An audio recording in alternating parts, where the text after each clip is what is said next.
Hi, this is my new to me URR-69 radio. I just got it in from UPS today, and looks great, and I thought I had to do a video on it because I couldn't find any of them on YouTube. So here's the identification plate, R-1444/UR, and if you look down in the middle section, it says it's the receiving set radio AN URR-69. Let me take a quick pic of the back, and then we'll go to the front. But you can see there's a bunch of connections back there. So you got power, you've got two antenna connections. This is a BNC going to my long wire. Then this is it's a whip for a whip antenna. And then this is audio out. It's just like a 1/4-inch speaker jack. Then there's some other audio jacks. There's a switch in the middle here for selection for either battery power or AC power. And then this is the battery box up here. You can open that up with the batteries in it. So let's turn this around.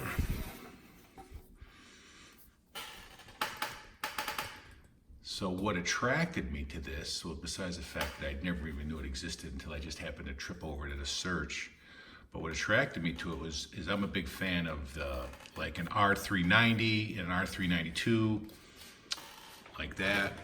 R-390, that's obviously vacuum tube radio, big heavy monster. And then here's the R-392 over here. That's basically the military version of the R-390, or I should say the bulletproof version, waterproof, survives airdrops, that kind of stuff. Anyway, this is, I describe this as the solid state version of the R-390. It's got that mechanical digital tuning setup, but it's all solid state. There's no vacuum tubes. It's the size of a lunchbox. Thing weighs probably less than 10 pounds. And as you're gonna find out in a second, it sounds and plays great. Anyway, so let's kind of walk through this. If I maybe get a little closer. And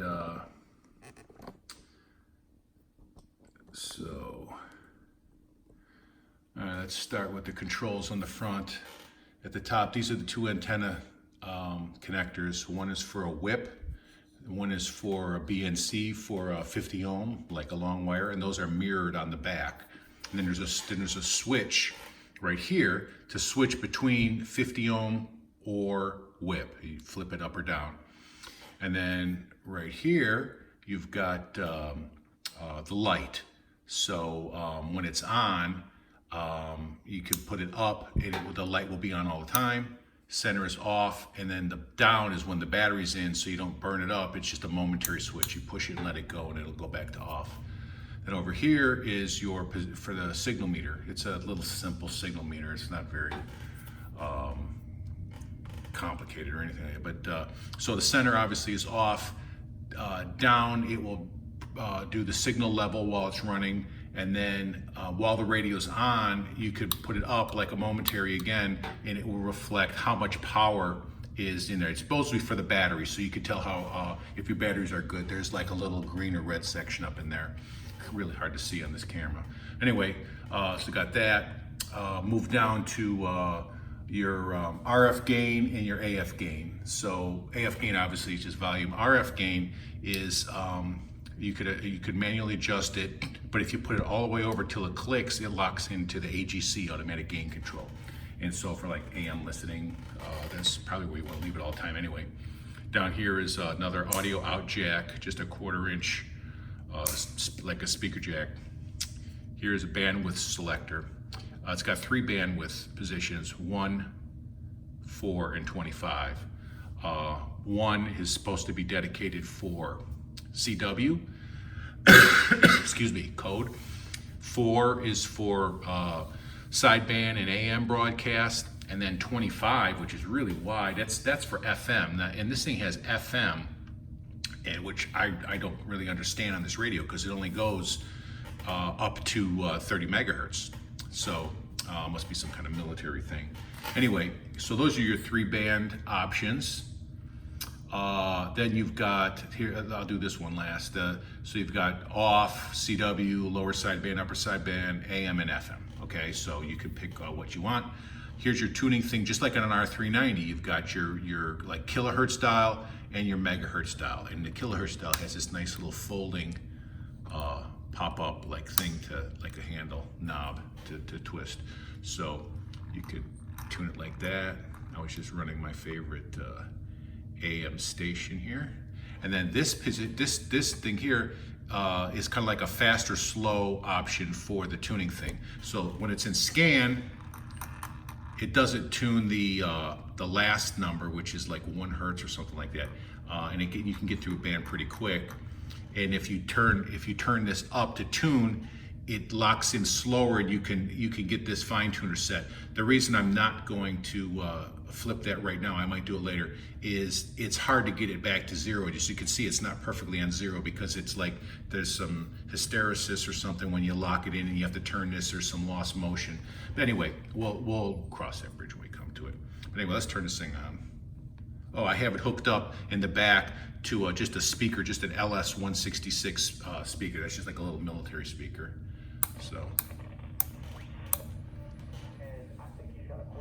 So this is just an AM broadcast station. I think he's got an expectations problem, and I think he's got a Vic Fangio no longer in the building. Here's the light. So since it's on power AC, you can leave the light on all the time if you want. Kind of washes it out for the film though. Watch the meter here. So signal level. All right, there you go. And that stays on. And if I go up with it, it's a momentary thing. And see, it shows it's in the green right now. And then you let it go, and it goes off.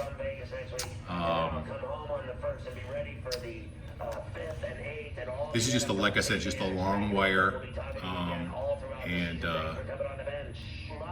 it plays pretty good. It's about what time is it? About 9:30 at night here in Dallas. Let's see if we can find something here. 1080 is a big station. October 1st at the Las Colinas Convention Center in Irving. To register or learn more, go to WorkSafe.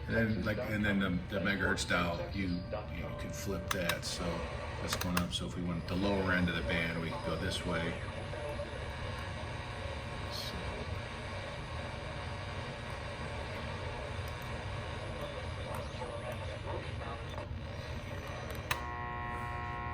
This is here's my favorite sports station again, 1310. Oh no, it's not 1310, it's 1113. I'm dyslexic here.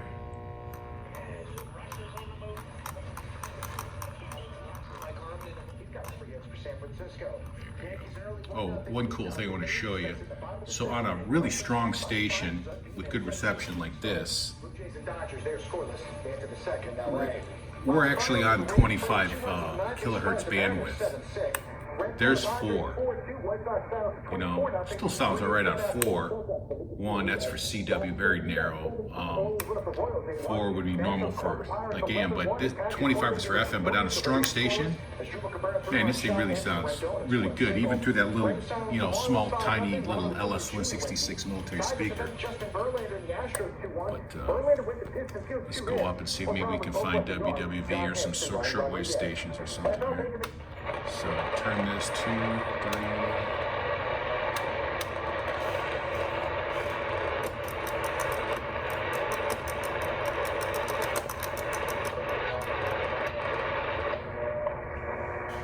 There's WWV, 5 megahertz. Hour 10 megahertz. No, it's right on the money. 15. Let's try 20. Nah. Bunch of interference.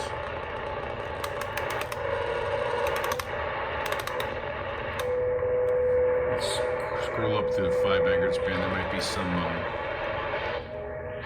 shortwave stations.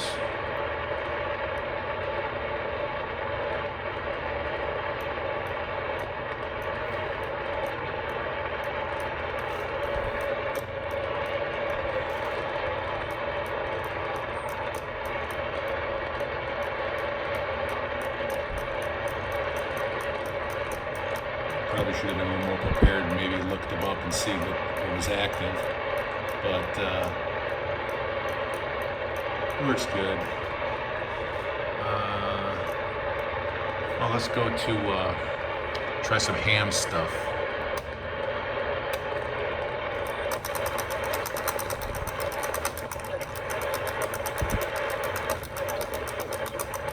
Alright, so starting here and going. There's a shortwave. So you would be wise.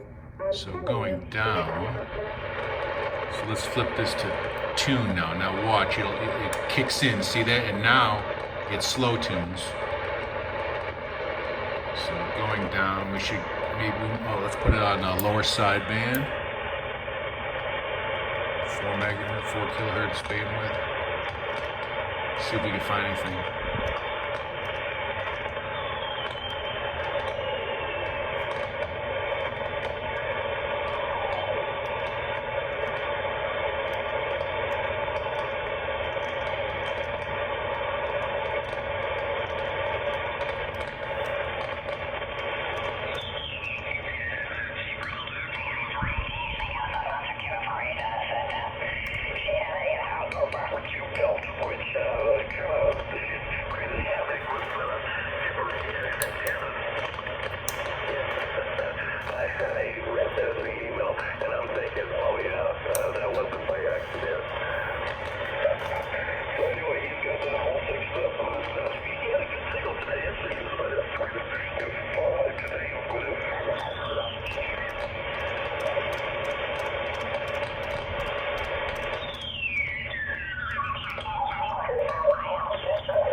Figures he stops talking when I'm ready to nail him in.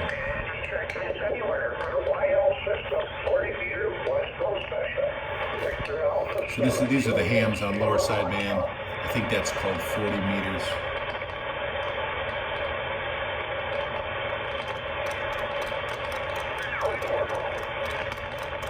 Let's see if we go down lower, maybe get some code. I think that's below 100, 7.100.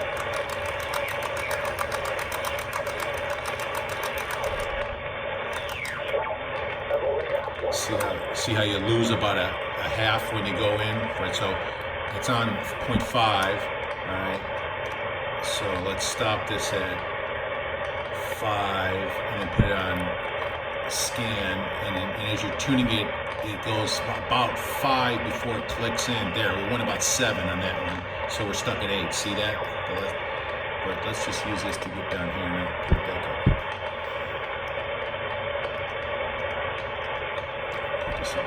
CW, put it on 1.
Try to get this back so I can catch a 0. So I'll put this on like 8 before I flip it. 8, flip it. Ooh, look at that, right on 0. Nice. So let's go down to 6. And start going down. And notice, like on the Collins 390, you can only, this is only good for 1,000. And then as you get to the bottom, you can only go up, right? So on this one, I'm still going down from before. So this must be infinite, maybe. So we're kind of scanning this 6 kilohertz or megahertz band. Oh, sorry, we're still on CW. Put on AM.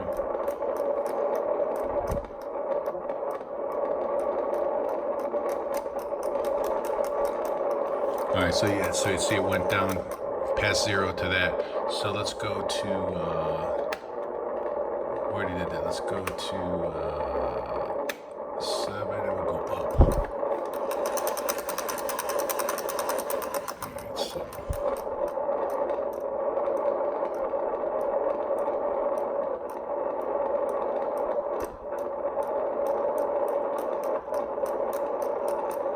Apparently there's nothing going on.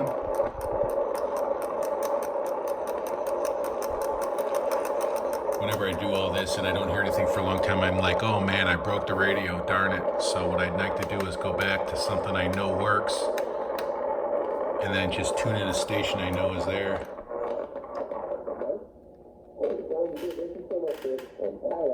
I want to hear about it later when you get it. Well done. I was on 1 kilohertz bandwidth, so I might have been screwing myself there. But anyway, Alan and Sandra, Denver. there's 1080. There's a station at 1160. Let's see if we can get that. Yeah. 1160. There's an 1190. Oh, let's see if I can get. I'm in Dallas. Let's see if I can get WLS Chicago on 890 AM.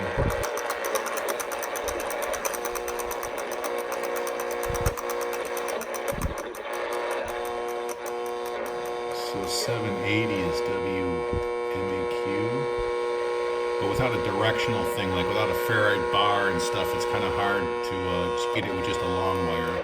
Let's see what 890 sounds like. Nah, not working. But I can go up. You can see it doesn't stop. I'm up into that again, so go back up to my favorite station, 1310. And there we go. So that's the URR-69. I'm digging it big time. So thank you very much to Meco at meco.com. They sell like military and radio stuff and accessories, and they were awesome to deal with. And this radio is incredible, and I'm very happy about that. So, thanks for watching.